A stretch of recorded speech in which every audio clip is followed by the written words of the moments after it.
என்ன மின்கம்பத்தை கடக்கும் விலங்கா? யாராவது பார்த்துருக்கீங்களா?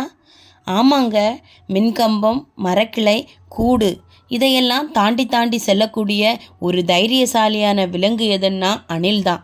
அணிலுக்கு பயம் என்று எதுவுமே கிடையாது. எதை ஆனாலும் தாண்டி தாண்டி செல்லக்கூடிய திறமை உள்ளது தான் அணில். அணிலுக்கு நினைவாற்றல் அதிகமாக இருக்குமா அசுரனை போல.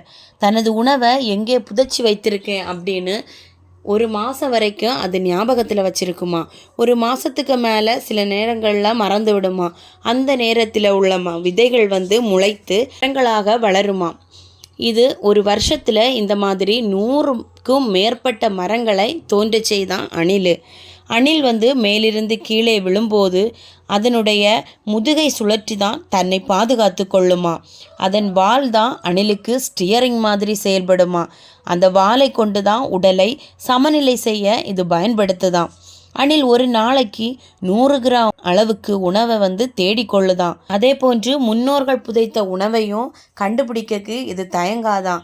அணில் தன்னுடைய பகுதிக்குள்ள வேற எந்த ஒரு விலங்கையோ இல்லை அணிலையோ வரவழைக்கவே செய்யாதான். சிங்கம் போலவே ஒரு நேரத்தில் ஒரு உணவுக்காகவே கான்சென்ட்ரேட் பண்ணக்கூடிய விலங்கு தான் இந்த அணில். இதனுடைய கூடு மிகச்சிறிய அளவில் தான் இருக்குமா. 20 சென்டிமீட்டர் அந்த அளவுக்குள்ள தான் கூட்டமாக வாழக்கூடிய ஒரு சமூக விலங்கு தான் இந்த அணில். மரங்களில் மட்டும் இல்லாமல் பாறைகளில் கூட பறக்கும். இந்த அணிலை பற்றி யாருக்காச்சும் தெரிஞ்சிருக்குன்னா கமெண்ட் பண்ணுங்கள். தெரியாதவங்க பிடிச்சிருந்தா லைக் பண்ணுங்கள். தேங்க்யூ.